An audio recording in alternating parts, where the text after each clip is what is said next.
In 1982, a trio of musicians with a dream came together in Oslo, Norway. They formed the core of the band a-ha, and the trio left their homeland and set their sights on London, determined to pursue a career in music. Interestingly, their band name wasn't the result of an intricate brainstorming session. They initially considered using Norwegian words that could be easily pronounced in English, but that idea was shelved when Morten stumbled upon a song titled a-ha in Paul's songbook. Despite the song itself not being remarkable, the name stuck and a-ha was born. Seeking a place to create their music, they chose the studio of musician, producer, and soon-to-be manager John Ratcliffe, partly due to the presence of a Space Invaders arcade game. Ratcliffe would not only manage them but also introduce them to his manager, Terry Slater.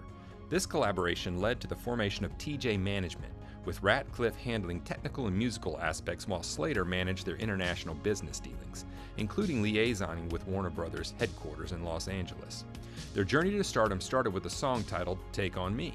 Interestingly, this song had its beginnings as an early composition known as Miss Erie. Morten first heard Paul and Magne play it in Ascar, and at that time the trio went by the name Bridges. However, the song's initial version didn't capture the magic that would make it a hit.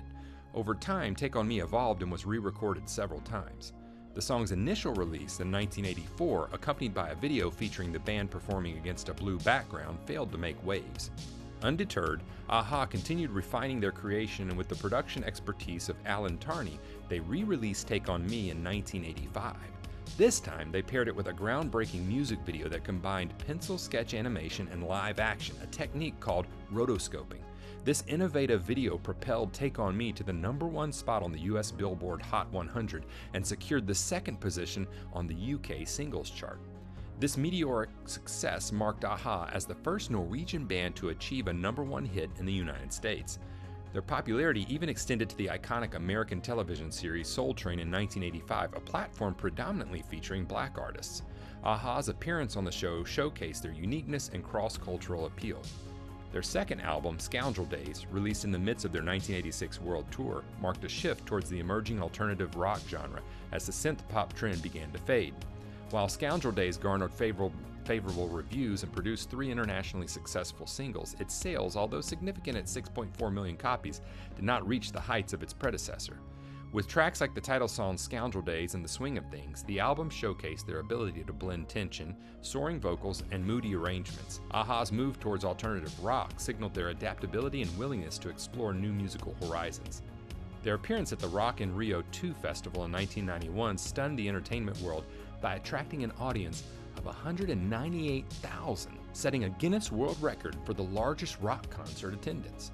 The contrast with the other performers' attendance at the same festival highlighted a-ha's unparalleled appeal at that moment. However, despite these successes, the band's spirits were dampened by the lack of media attention they received for their historic achievement. This unexpected turn of events left them feeling isolated and disheartened, as they believed their monumental accomplishment was overshadowed by media neglect. Their subsequent album, East of the Sun, West of the Moon, featured a cover of the Everly Brothers' Crying in the Rain. This album maintained their artistic quality and sold well, earning certifications in various countries. Their 1993 album, Memorial Beach, marked a shift in their commercial trajectory, receiving a lukewarm reception compared to their previous works. The album's only significant single, Dark It's the Night, reached number 19 in the UK. Despite these commercial challenges, a-ha's creative output continued to receive critical recognition. Q magazine even listed Memorial Beach as one of the best albums of 1993. As they wrapped up this phase, the band performed during the 1994 Winter Olympics, further solidifying their place in music history. In 1994, a-ha entered an unofficial hiatus as members pursued solo projects.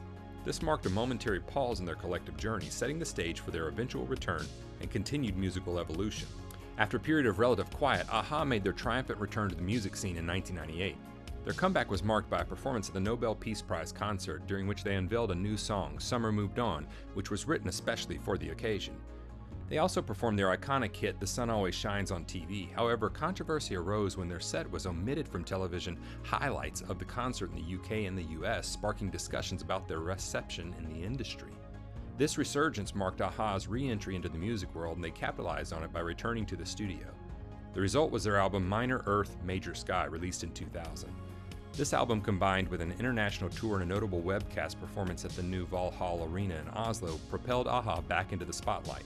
The album's music video for I Wish I Cared broke new ground as one of the first fully web-based animated macromedia flash music videos.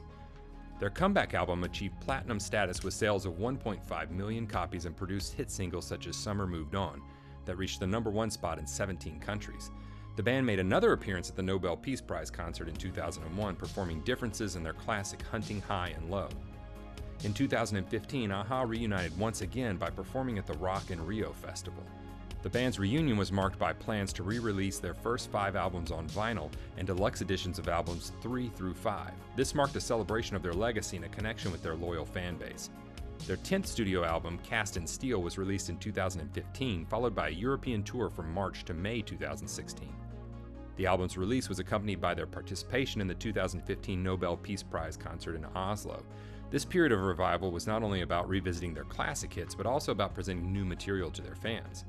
The band continued to evolve and surprise their audience with unique projects. a-ha recorded an MTV Unplugged special on the remote Norwegian island of Giske in 2017, resulting in an acoustic album titled Summer Solstice. This album not only featured their classics in stripped-down versions, but also introduced new songs like This Is Our Home and A Break in the Clouds. Their reimagined unplugged version of Take On Me received widespread acclaim for its fresh interpretation of the iconic pop hit. In 2018, the band embarked on a European acoustic tour, which was later renamed the MTV Unplugged Tour 2018. This period marked their willingness to reinterpret their music and present it in new and intimate settings. Their acoustic version of Take On Me even made its way into the movie Deadpool 2 and the TV series The Magicians. The band's journey continued with the Hunting High and Low tour, which started in 2019. This tour was initially planned to run through 2020 but faced postponements due to the COVID-19 pandemic. It was a celebration of their debut album with concerts scheduled across Europe, South Africa, Asia, and the Americas.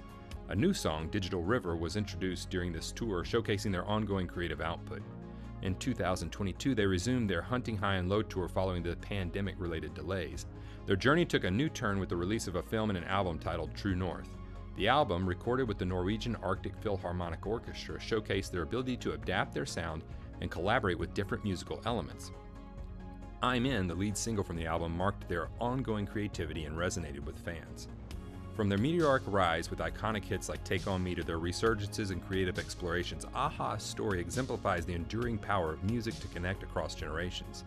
Their legacy lives on as a proof of their ability to evolve while staying true to their distinctive sound, leaving an indelible mark on the world of music.